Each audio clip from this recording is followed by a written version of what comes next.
Praise be to the name of the Lord. परमेश्वर के नाम Truly, की this महिमा हो। evening we know that Jesus loves every one of us. सचमुच यीशु हम सबसे इस शाम के समय में प्रेम करता है। As we heard earlier, that the Lord loves us more than anyone else in this world. जैसे हम पहले सुन चुके हैं, इस संसार में यीशु मसीह हमें अन्य सभी लोगों से बढ़कर प्रेम करता है। And to those of us who have experienced that love of Jesus, shall we put up our right hands and shall we shout one loud hallelujah? हम में से जितने लोगों ने यीशु मसीह के उस प्रेम को अनुभव किया है, वे लोग अपने हाथ को उठाते हुए शक्ति के साथ हालेलुया कहेंगे। Hallelujah. This evening our meditation will be from the Gospel of St. Mark. आज शाम हमारा ध्यान मरकुस रचित सुसमाचार में से होगा। The Gospel of St. Mark chapter 2. मरकुस रचित सुसमाचार दूसरा अध्याय, And we can read verses 21 and 22. 21वें और 22वें वचनों को पढ़ेंगे। No man also seweth a piece of new cloth on an old garment, else the new piece that filleth it up taketh away from the old, and the rent is made worse. And no man putteth new wine into old bottles, else the new wine that bursts the bottles, and the wine is spilled, and the bottles will be marred, but new wine must be put into new bottles. परंतु वे दिन आएंगे कि दुल्हा उनसे अलग किया जाएगा, उस समय वे उपवास करेंगे। कोरे कपड़े का पैबंद पुराने पहरावन पर कोई नहीं लगाता, नहीं तो वह पैबंद उसमें से कुछ खींच लेगा, अर्थात नया पुराने से, और वह और फट जाएगा। Praise be to the name of the Lord. परमेश्वर के पवित्र नाम की महिमा हो। A message this evening will be about old and new things. आज शाम का संदेश पुराने और नए पर आधारित होगा। In these verses that we just read, we can understand three things being mentioned. जिन वचनों को अभी हमने पढ़ा है, उनमें तीन मुख्य बातों को हम देख सकते हैं। And this is one of the parables that Jesus spoke about whilst he was walking on this earth. यीशु मसीह संसार में रहते समय दिए हुए दृष्टांतों में से ये एक दृष्टांत है। Number one, he spoke about old and a new bottle. सबसे पहले उसने मशके के बारे में कहा, Secondly, he spoke about old and new wine. और उसके पश्चात उसने नए और पुराने दाखरस के विषय में कहा, And thirdly, he spoke about old and new garment. और उसके पश्चात प्रभु यीशु मसीह ने नए और पुराने पहरावे के बारे में कहा। Tonight we want to expound to you the word of God in these three areas. आज रात परमेश्वर के वचन को हम इन तीन दृष्टिकोणों के आधार पर बताना चाहते हैं। God has given us a blessed convention this year. परमेश्वर ने इस वर्ष में हमें इस प्रकार का एक धन्य सम्मेलन दिया है। But he wants to remove the old things and he wants to bring new things into our lives. परंतु हमारा परमेश्वर हमारे जीवन में से पुरानी बातों को निकालकर नई बातों को देना चाहता है। When the Bible speaks about the bottle here, it refers to the life of men. यहाँ पर प्रभु यीशु मसीह या पवित्र शास्त्र ने जिन मशकों के बारे में कहा है, वह मनुष्य के जीवन की ओर संकेत कर रहे हैं। The wine and the garment speaks about the experiences that man has lost. और दाखरस और जो पहरावा है, वो मनुष्य के द्वारा नष्ट किए गए अनुभवों को या तजुर्बों को दर्शाते हैं। Man received many experiences, man received many blessings from God. मनुष्य ने परमेश्वर से कई अनुभवों को और कई आशीष बरकतों को अनुभव किया है। So then when man was created, he was like a new bottle. जब मनुष्य की सृष्टि की गई, उस समय वो एक नए मशके के समान था।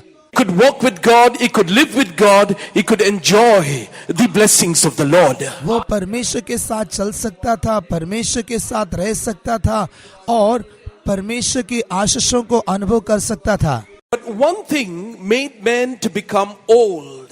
पर एक बात ने मनुष्य को पुराना बना दिया। For the day that he disobeyed God, he became an old bottle in his life. जिस दिन मनुष्य ने परमेश्वर की आज्ञा का उल्लंघन किया, उस दिन वह एक पुराना मशका होकर बदल गया।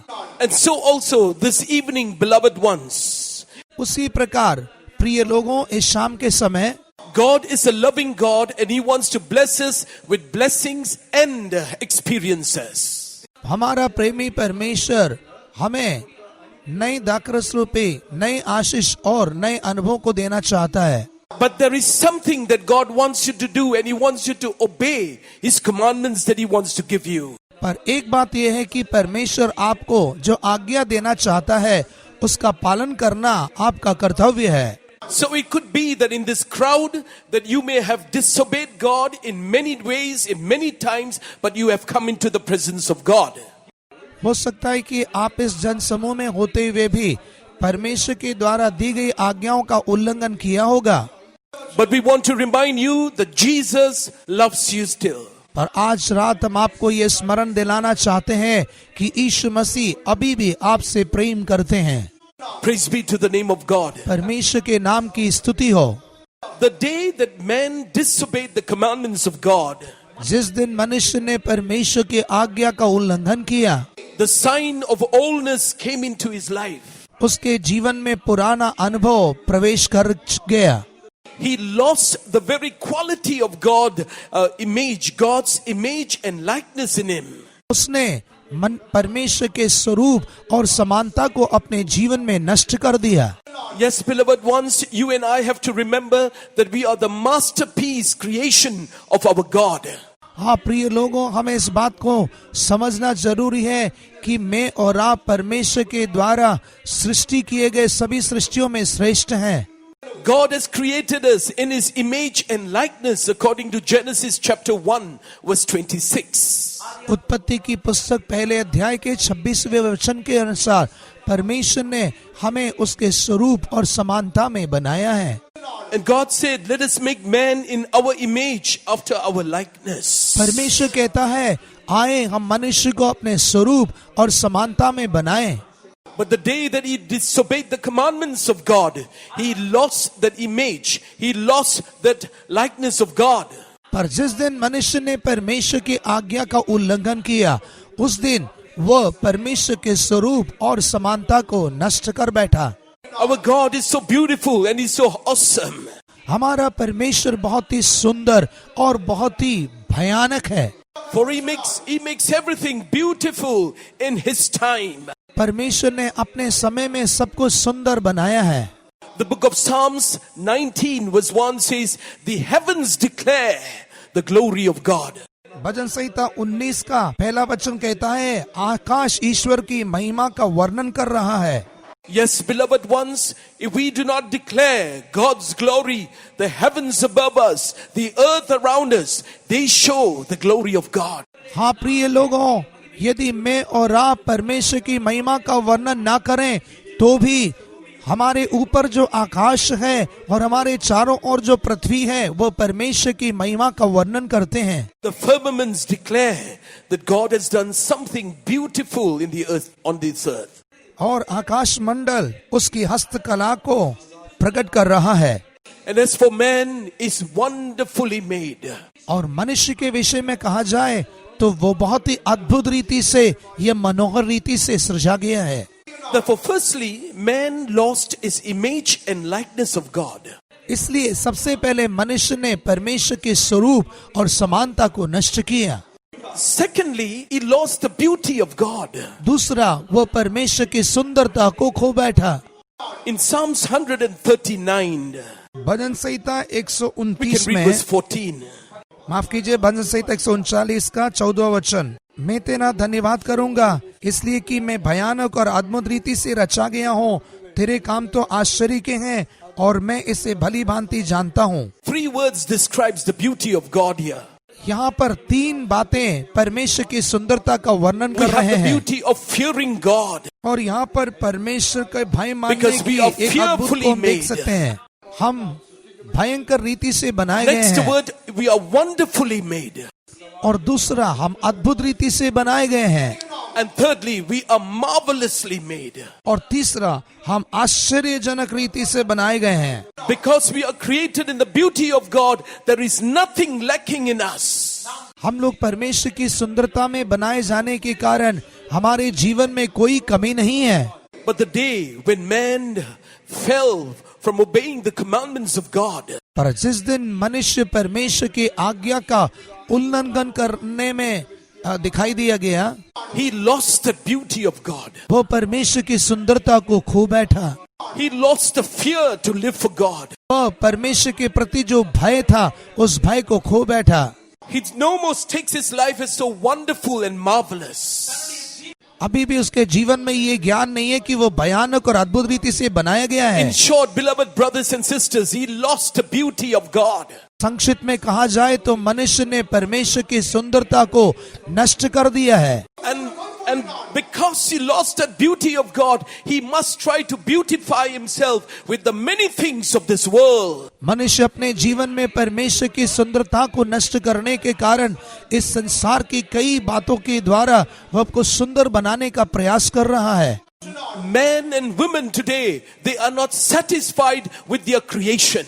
स्त्री और पुरुष अपने जीवन में उनकी सृष्टि से संतुष्ट नहीं है।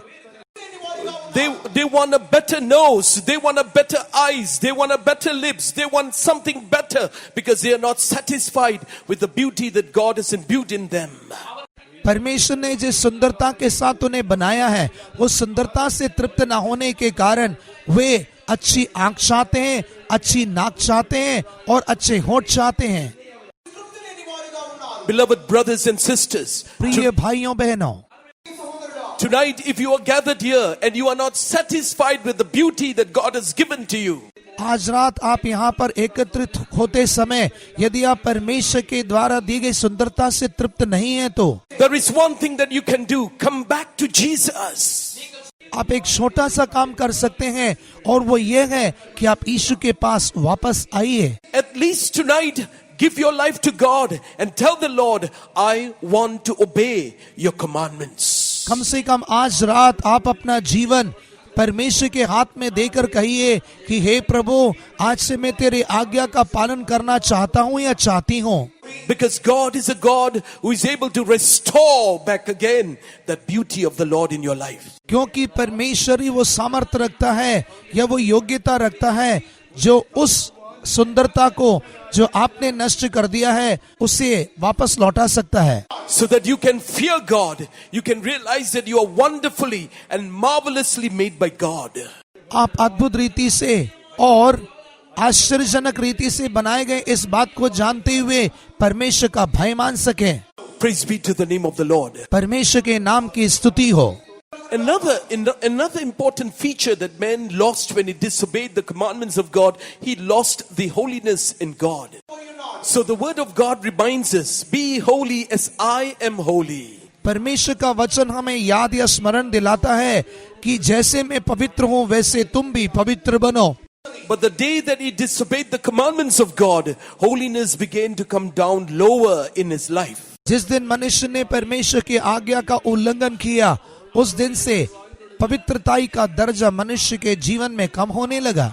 Day by day, instead of revealing the holiness of the Lord, evil natures began to come in and he began to reveal these natures. दिन प्रतिदिन परमेश्वर के पवित्र और दिव्य स्वभाव को प्रकट करने की बजाय बुरे स्वभाव उसके जीवन में से प्रकट होने लगे और पुराने मनुष्य का स्वभाव उसके जीवन में प्रकट होने लगा। He opened the gates of his heart so that the nature of the devil began to come into him, and the devil brought many different natures and fallen natures into man, who was the masterpiece of God's creation.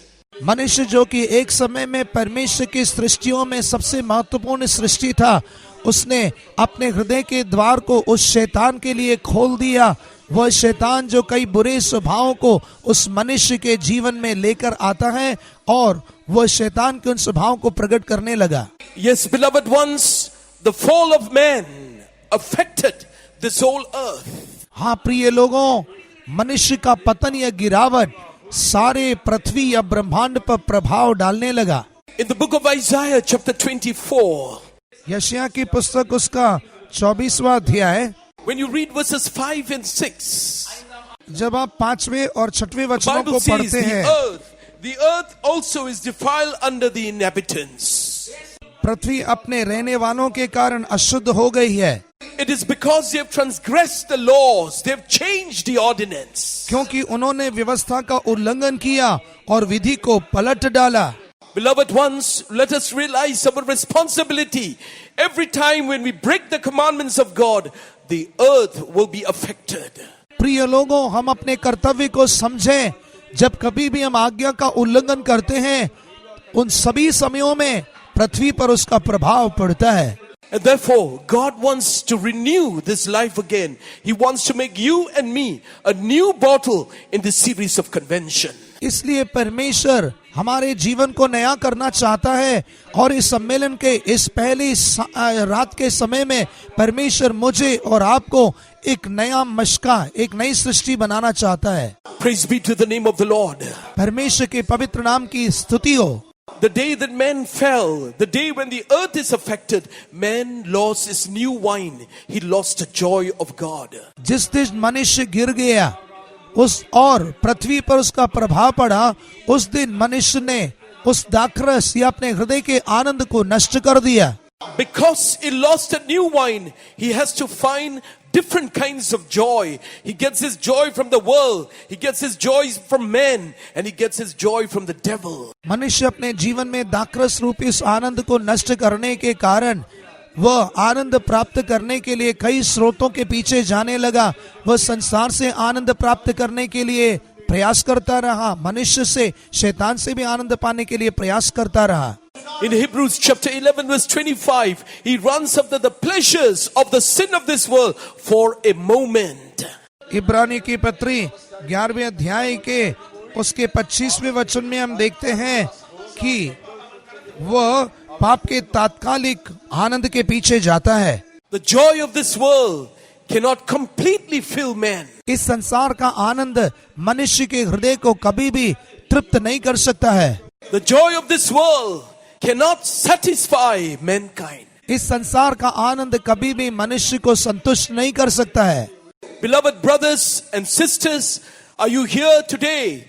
You may have little joy, but you find that the joy is just leaving you very soon because you don't have the proper joy of the Lord. प्रिय भाइयों बहनों, इस शाम के समय में हो सकता है कि आपके जीवन में थोड़ा सा आनंद होगा, और वो थोड़ा सा आनंद भी जा रहा होगा। उसका कारण ये कि आपके जीवन में प्रभु का वास्तविक आनंद नहीं है। A man of God says, sinful pleasures are like the mire. एक परमेश्वर के जन ने कहा कि संसार का आनंद दलदल के समान या कीचड़ के समान है। The more you want to come out of it, the deeper it pulls you down. जितना अधिक आप उस आनंद रूपी दलदल या कीचड़ में से निकलने का प्रयास करेंगे, उतना ही अधिक आप उसकी गहराइयों में उतरते जाएंगे। And that's why today man is searching and is searching again and is researching again because he wants a complete joy, but that joy is found only in Jesus Christ our Lord. यही कारण है कि मनुष्य अपने जीवन में संपूर्ण आनंद को प्राप्त करने के लिए उसकी खोज कर रहा है, दोबारा उसके लिए आविष्कार कर रहा है, पर वास्तविक आनंद केवल प्रभु यीशु मसीह देता है। Beloved friends, brothers and sisters, if you are in sin, if you are in the mire of sin, tonight give your life to Jesus. प्रिय मित्रों, प्रिय भाइयों बहनों, यदि आज आप पाप के दलदल की कीचड़ में हैं, तो आप अपना जीवन प्रभु यीशु मसीह को सौंप दीजिए। A great man of God says, sin as the devil as his father. प्रिय परमेश्वर के लोगों, एक परमेश्वर के जन ने कहा कि पाप में एक शक्ति है और वह शक्ति शैतान की है। And the deeper we go into sin, sin will be our companion. जितना अधिक हम पाप की गहराइयों में जाएंगे, उतना ही अधिक पाप हमारा मित्र होकर रहेगा। The Bibles declare the wages of sin is death. पवित्र शास्त्र कहती है कि पाप की मजदूरी तो मृत्यु है। If sin is your problem, Jesus is your solution. यदि पाप आपकी समस्या है, तो यीशु मसीह उसका समाधान है। Because in the name of Jesus, sin can be under control.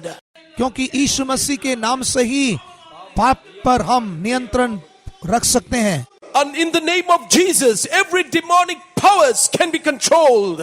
यीशु मसीह के नाम से हर एक शैतानिक शक्ति या दुष्ट आत्मा के ऊपर हम नियंत्रण रख सकते हैं। Tonight, God wants to give you the joy of the Lord. आज रात परमेश्वर आपको अपना आनंद देना चाहता है। For that joy of the Lord is going to be your strength. क्योंकि परमेश्वर का वो आनंद आपका बल होगा। Shall we lift up our hands and give glory and praise and honor to the name of Jesus? आइए हम सभी लोग अपने हाथों को उठाकर प्रभु यीशु मसीह के उस नाम के लिए आदर, महिमा और प्रशंसा देंगे। Praise the Praise Lord. you, Lord. Thank you, Jesus. Hallelujah. तारीफ हो तेरी, तेरा धन्यवाद हो, तेरी महिमा हो प्रभु। Praise him. Hallelujah. My Lord. Hallelujah. Praise him. Hallelujah. Hallelujah. Yes, God wants to increase the joy in these days of convention in our lives. सम्मेलन के इन दिनों में परमेश्वर हमारे जीवन में उस आनंद को और बढ़ाना चाहता है। As man is the masterpiece of God's creation, whenever he is affected, the whole creation is affected. मनुष्य परमेश्वर की सृष्टियों में महत्वपूर्ण सृष्टि होने के कारण जब कभी भी मनुष्य प्रभावित होता है, उसके कारण सारा ब्रह्मांड प्रभावित होता है। When we turn our Bibles to the book of Joel chapter 1, Joel की पुस्तक उसके पहले अध्याय में जब हम आते हैं, and we can read verse 12. उसके 12वें वचन को हम पढ़ेंगे। दाखलता सूख गई और अंजीर का वृक्ष कुंभला गया है, अनार, ताड़, सेब वरन मैदान के सब वृक्ष सूख गए हैं और मनुष्यों का हर्ष जाता रहा है। The joy of man brings about a growth in his creation. मनुष्य के जीवन का जो आनंद है वो उसकी सृष्टि में एक बढ़ोतरी लेकर In आता this है। verse it tells us about the fruits of the land, they are being affected. इस वचन में भूमि के फलों के बारे में कहा गया है जिन पर प्रभाव हो रहा है। Because joy is withered away. क्योंकि हर्ष जाता रहा या आनंद सूख गया है। When the joy of the Lord is not in our life, bitterness can come into us. जब परमेश्वर का आनंद हमारे जीवन में नहीं होता है, उस समय में कड़वाहट प्रवेश कर सकता है। When man lost the joy of the Lord, his life became bitter. जब मनुष्य ने परमेश्वर का आनंद नष्ट कर दिया, उस समय में उसका जीवन कड़वा हो गया। Beloved ones, do you have the joy of the Lord in your life? प्रिय लोगों, क्या आपके जीवन में परमेश्वर का आनंद दिखाई दे रहा है? If you have lost that joy, tonight the Lord wants to restore the joy again. यदि आपने वो आनंद नष्ट कर दिया है, तो आज रात परमेश्वर वो आनंद आपके जीवन में लौटा कर देना चाहता है। Praise be to the name of the Lord. परमेश्वर के नाम की तारीफ हो। When we look at that new wine and when we look at it another angle, this new wine speaks about a sweet character of God in us. जब हम नए दाखरस को एक दूसरे दृष्टिकोण से देखते हैं, तो वो हमारे जीवन में परमेश्वर के एक मधुर या मीठे स्वभाव को भी दर्शाता है। The day that man lost this wine, his life became a character filled with all things that came from the devil. जिस दिन मनुष्य ने इस दाखरस रूपी परमेश्वर के मधुर अनुभवों को नष्ट कर दिया, उस दिन से लेकर शैतान के सभी बुरे स्वभाव उसके जीवन में समा गए। In the book of James chapter 3, याकूब की पत्री उसके 3रे अध्याय in में verses 11 and 12, उसके 11वें और 12वें वचनों में it gives us a description that man became a fountain that brought forth bitter water. वहां पर एक ऐसा वर्णन किया गया है कि मनुष्य का जीवन एक ऐसे सोते के समान हो गया है जो कि कड़वा होकर बदल गया है। There was bitter life that came into him. एक कड़वा अनुभव उसके जीवन में प्रवेश कर गया। What is this bitter life? ये कड़वा जीवन या अनुभव क्या है? There are a few things that we can look into the word of God tonight to understand about this bitter life.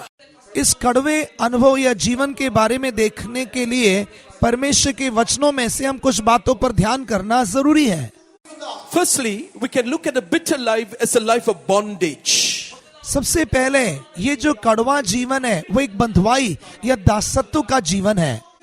In Exodus chapter 1, निर्गमन की पुस्तक पहला अध्याय in verse 14, please. 14वें वचन में हम देखते हैं, और उनके जीवन को गारे, ईंट और खेती के भांति भांति के काम की कठिन सेवा से दुखी कर डाला। जिस किसी काम में वे उनसे सेवा करवाते थे, उसमें वे कठोरता का व्यवहार करते थे।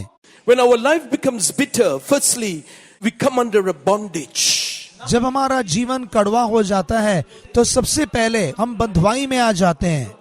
Man is working and working and working and overworking today because he wants to get joy, but he's not getting that joy. मनुष्य अपने जीवन में आनंद प्राप्त करने के लिए वह काम करता है, परिश्रम करता है और अधिक परिश्रम करता है, इसके बावजूद भी वह आनंद उसे मिलता नहीं है। He comes under a bondage in his life. वह अपने जीवन में बंधुआई या दासत्व में आ जाता है And he don't know how to come out from this bondage. और उसके पश्चात उस बंधुआई या दासत्व में से कैसे बाहर आना है वो जानता नहीं है। Tonight, are you under a bondage? आज रात क्या आप किसी दासत्व में या बंधुआई में हैं? Tonight, are you a slave of Satan? क्या आज रात अब शैतान के गुलाम हैं? Yes, surely the Lord wants to make you a new bottle where He wants to give you His life. हाँ, आज रात परमेश्वर आपको एक नया मशका बनाना चाहता है जिसमें वह आपको अपना ही जीवन देना चाहता है। Praise be to the name of the Lord. परमेश्वर के नाम की तारीफ हो।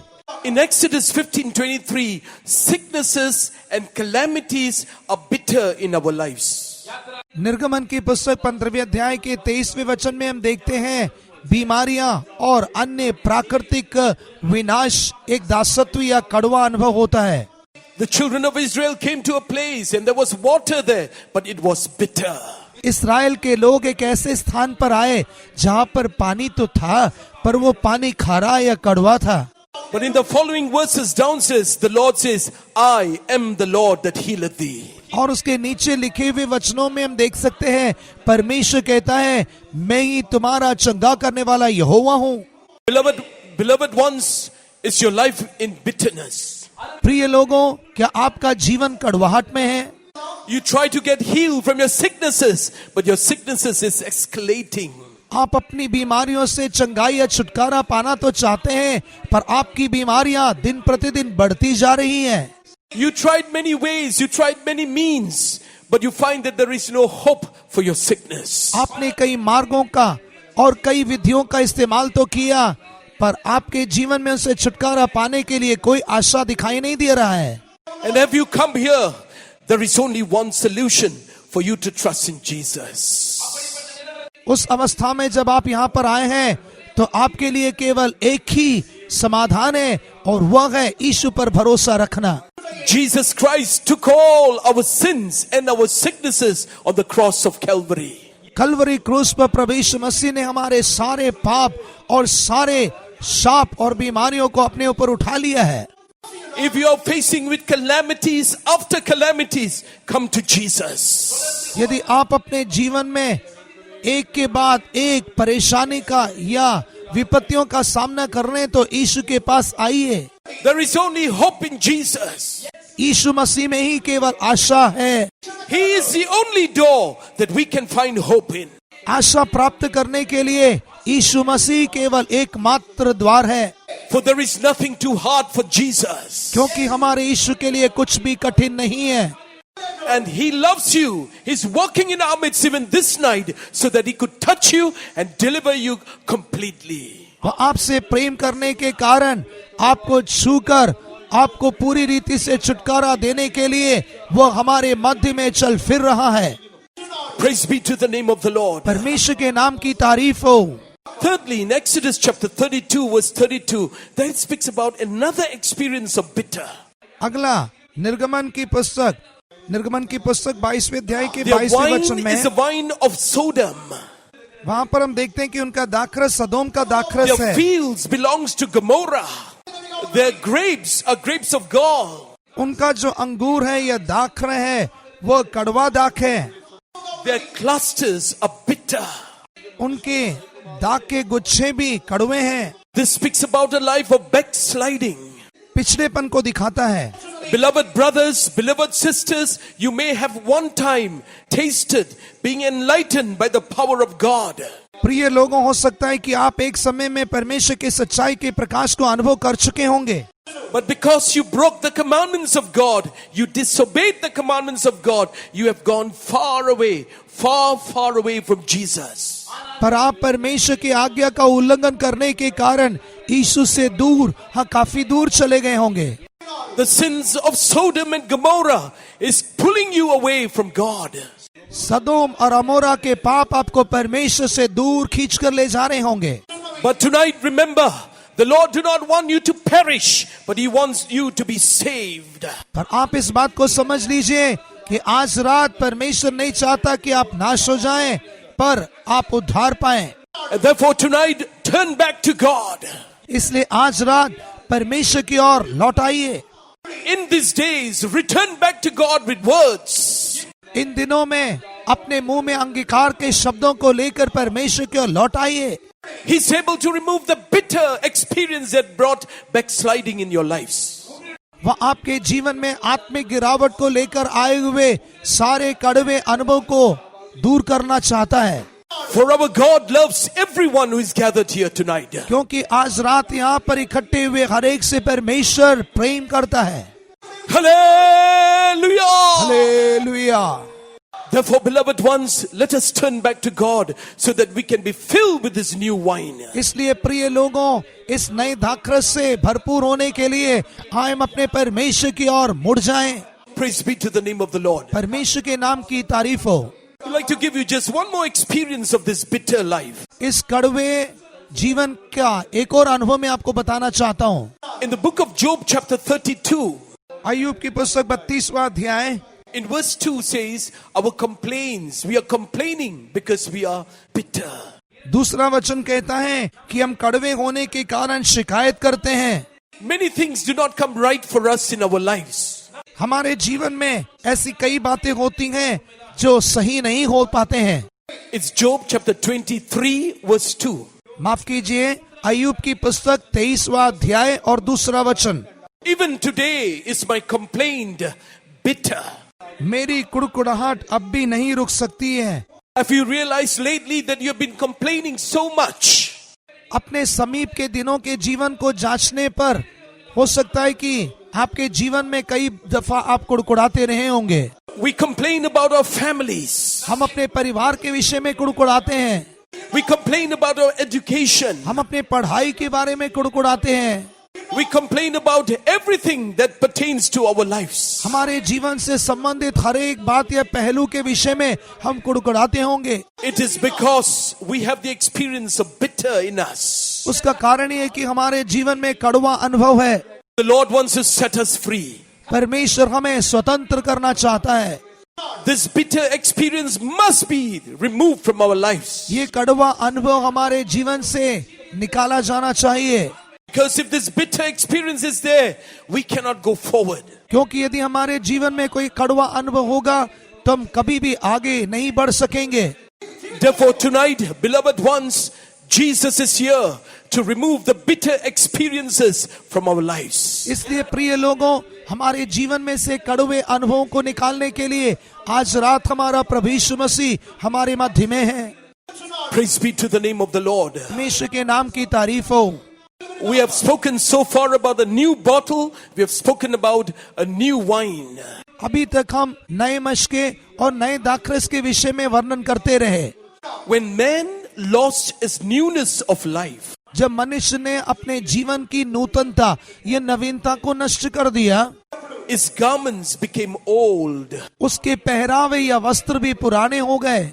Garment speaks about the righteousness of God in us. ये जो पहरावा या वस्त्र है वो हमारे जीवन में परमेश्वर की धार्मिकता को या राष्ट्रबाजी को दिखाते And हैं। today, you and I need this righteousness to stand before an awesome God. हमारे अद्भुत या भयानक परमेश्वर के सामने खड़े रहने के लिए आज हमारे जीवन में परमेश्वर की धार्मिकता या राष्ट्रबाजी की जरूरत है। But because man has lost this righteousness or this garments, he tries to get different kinds of garments to put on. मनुष्य अपने जीवन में इस वस्त्र रूपी धार्मिकता को नष्ट करने के कारण वह अन्य कई धार्मिकता या राष्ट्रबाजी को प्राप्त करना चाहता है। But how much great garment that we get from this world, how much garments that we can get from our lives, we find that those garments cannot be compared to the garments of God. इस संसार में हम कितने भी वस्त्रों को या कितने भी बहुमूल्य और श्रेष्ठ वस्त्रों को पहन क्यों ना लें, पर वे परमेश्वर के द्वारा हमारे जीवन में दिए जाने वाले उस राष्ट्रबाजी या धार्मिकता के वस्त्रों के साथ तुलना नहीं किए जा सकते। The book of Isaiah chapter 64. यशायाह की पुस्तक 64वां अध्याय, Please read verse 6. उसके 6वें वचन को पढ़ेंगे। हम तो सबके सब अशुद्ध मनुष्य के से हैं और हमारे धर्म के काम सबके सब मेले चिथड़ों के समान है। हम सबके सब पत्ते की नाई मुरझा जाते हैं और हमारे अधर्म के कामों में ने हमें वायु की नाई उड़ा दिया है। Praise be to the name of God. परमेश्वर के नाम की तारीफ हो। Every garment that we try to put on besides the garments of God, that's a filthy rag. परमेश्वर के वस्त्रों के अलावा हम और कोई भी वस्त्र क्यों ना पहन लें, वे सब मेले चिथड़ों के समान ही हैं। If we think that we have got this garment through intelligence in the sight of God, it's a filthy rag. यदि हम सोचते हैं कि हमारे जीवन में बुद्धिमानी के वस्त्र हैं, तो वो परमेश्वर की दृष्टि में मेले चिथड़ के समान है। Beloved ones, if you think that you have spent money to get something to put on, that's a filthy rag in the sight of God. प्रिय लोगों, यदि हम पैसों को खर्च करके पहनने के लिए कितने भी बहुमूल्य वस्त्रों को क्यों न ले ले, फिर भी वे सब परमेश्वर की दृष्टि में मेरे चिथड़े ही हैं। But tonight God wants to give you His righteousness. पर आज रात परमेश्वर आपको अपनी ही धार्मिकता या रास्तबाजी देना चाहता है। Because you cannot stand before God with your filthy garments. क्योंकि आप परमेश्वर के सामने अपने मेले चिथड़ों के साथ खड़े नहीं रह सकते। Therefore, tonight the Lord wants to bring new wine, new joy, a new character into your lives. इसलिए आज रात परमेश्वर आपके जीवन में नया दाखरस, नया आनंद और नया स्वभाव देना चाहता है। Tonight God wants to bring His righteousness into your life. आज रात आपके जीवन में परमेश्वर उसकी धार्मिकता देना चाहता है। Because He loves us, He wants to restore that you and I have lost. वो हमसे प्रेम करने के कारण उन सभी अच्छे अनुभवों को जो हमने नष्ट किया है लौटा कर देना चाहता है। Yes, beloved ones, tonight let us love the Lord our God. हाँ प्रिय लोगों, आज रात हम अपने परमेश्वर यहोवा से प्रेम करें। Because there is nothing too hard for God. क्योंकि हमारे परमेश्वर के लिए कोई भी काम कठिन नहीं है। But for God to pour this new wine and to pour this garment into us, we must become a new bottle. पर परमेश्वर हमारे जीवन में एक नया दाखरस उंडेलने के लिए और नया पहरावा देने के लिए हमें एक नया मशका होकर बदलना जरूरी है। I want to remind you that as long as we remain as an old bottle, God cannot pour His mighty blessings into our lives. मैं आपको यह स्मरण या याद दिलाना चाहता हूँ कि जब तक हम अपने जीवन में एक पुराने मशके के समान रहेंगे, कभी भी परमेश्वर अपने नए आशीषों को हमारे जीवन में उंडेल नहीं सकेगा। Because the word of God says in Revelation chapter 21 verse 5, Behold, I make all things new. क्योंकि प्रकाशित वाक्य के 21वें अध्याय के 5वें वचन में कहा गया है, देख मैं सब कुछ नया करता हूँ। Yes, there is nothing too hard for our Jesus. हाँ, हमारे प्रभु यीशु मसीह के लिए कुछ भी कठिन नहीं है। If we believe in Jesus tonight, He shall change our lives anew. यदि आज रात आप प्रभु यीशु मसीह पर विश्वास करेंगे, तो वह आपके जीवन को संपूर्ण नया कर सकेगा। Is there anything too hard for the Lord? Is there anything too hard for the Lord? Is there anything too hard? Is there anything too hard? Is anything too hard for the Lord? No, nothing is too hard for the Lord. No, nothing is too hard for the Lord. No, nothing is too hard. Nothing hard for the Lord. Is there anything too hard for the Lord? Is there anything too hard for the Lord? Amen. Is there anything too hard? Is anything too hard? Is there anything too hard for the Lord? No, nothing is too hard for the Lord. No, nothing is too hard for the Lord. Amen.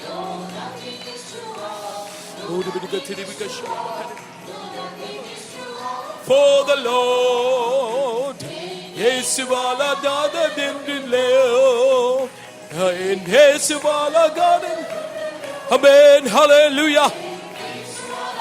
Praise Him.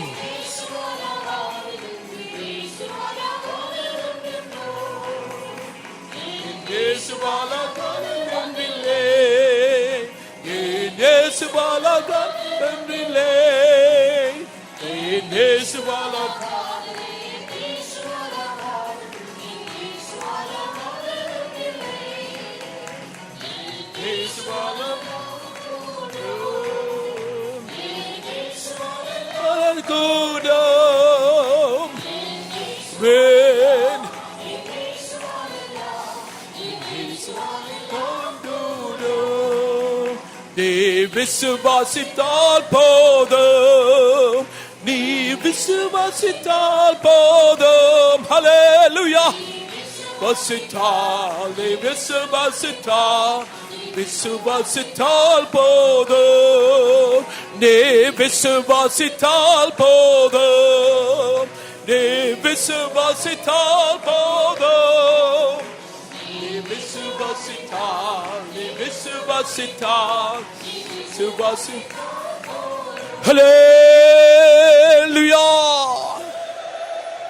Yes, beloved ones, the Lord wants to make you and me a new bottle in Christ Jesus. हाँ प्रिय लोगों, परमेश्वर मुझे और आपको प्रभु यीशु मसीह में एक नया मशका होकर बदलना चाहता है. How does the Lord makes us a new bottle?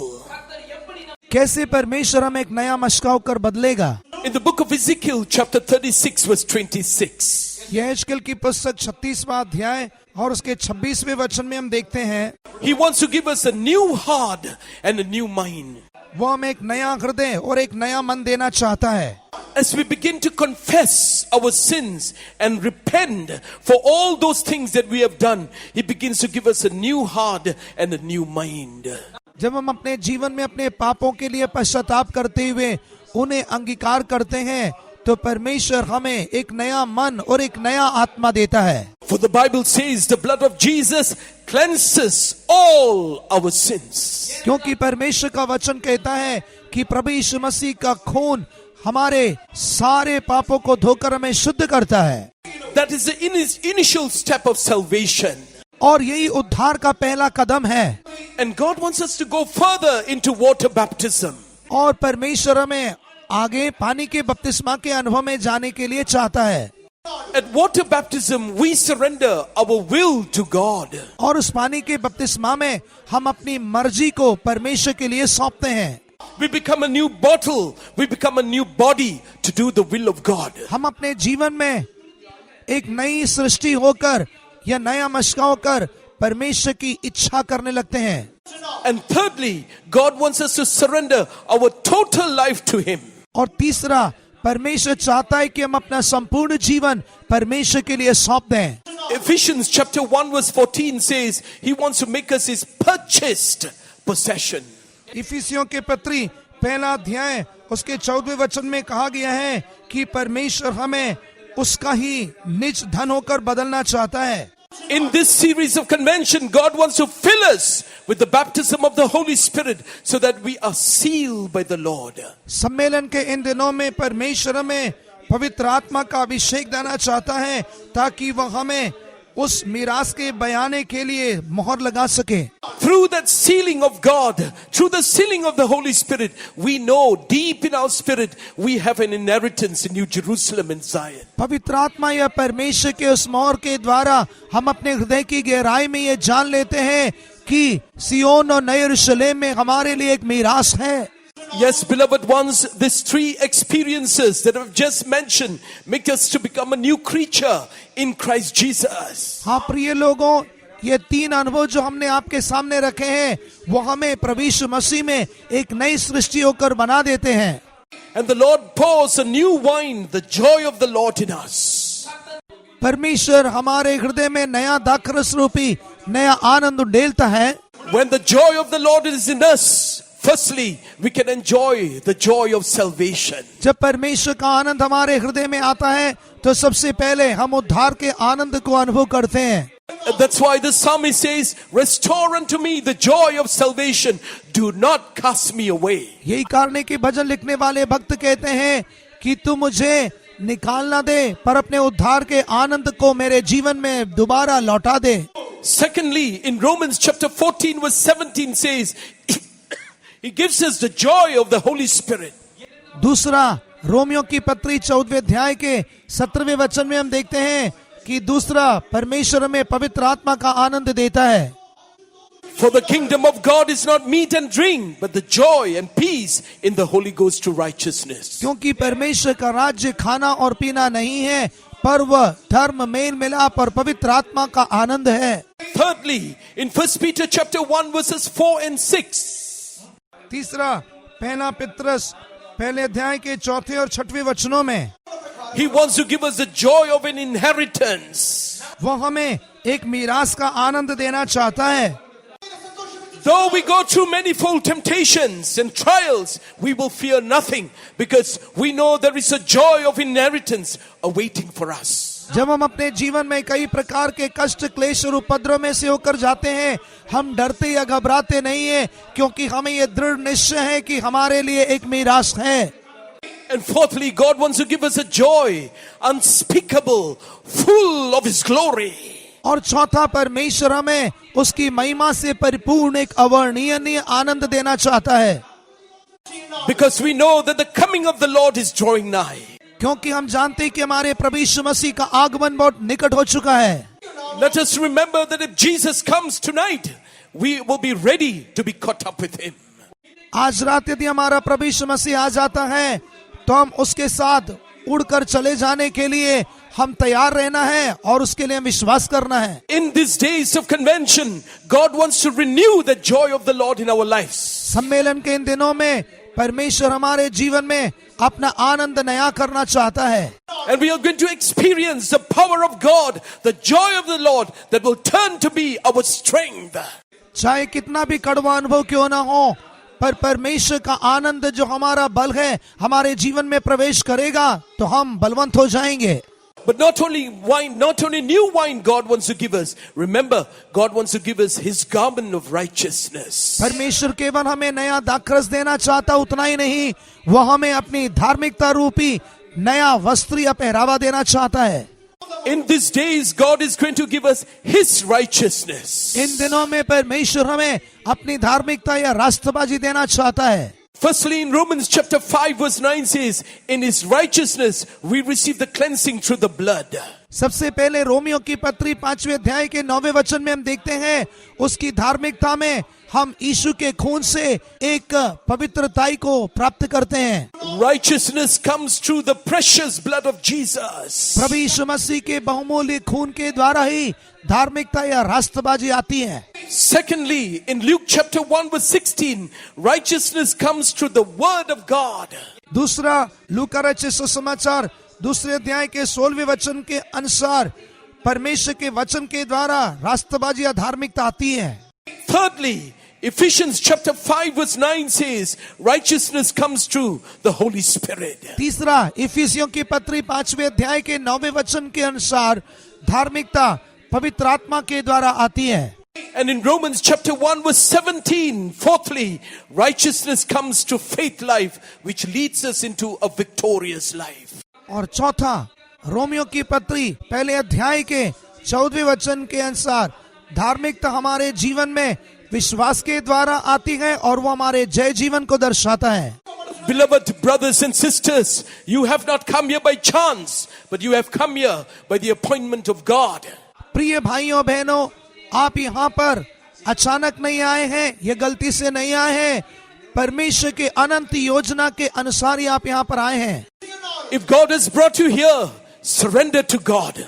यदि परमेश्वर आपको यहाँ पर लेकर आया है, तो आप अपने आप को परमेश्वर के लिए सौंप दीजिए। You may have come here with your trouble. You may have come here with your sicknesses. You may have come here with all kinds of things in your life. But remember that if you seek the Lord, you shall find Him. आप अपने जीवन में परेशानियों के साथ आए होंगे, बीमारियों के साथ आए होंगे या अन्य कई बातों के साथ आए होंगे, पर प्रिय भाइयों बहनों, यदि आप परमेश्वर को ढूंढोगे तो आप उससे पालोगे, इस बात को भूल न जाइए। Tonight, let God have a control of your life. आज रात परमेश्वर को आपके जीवन पर एक नियंत्रण है, Because you must remember that He can do much more than what you can do with your life. आपको ये समझना चाहिए कि आप अपने सामर्थ के द्वारा जो कर सकते हैं उससे कई गुना परमेश्वर आपके लिए कर सकता है। May the Lord bless you. परमेश्वर आपको आशीष दे।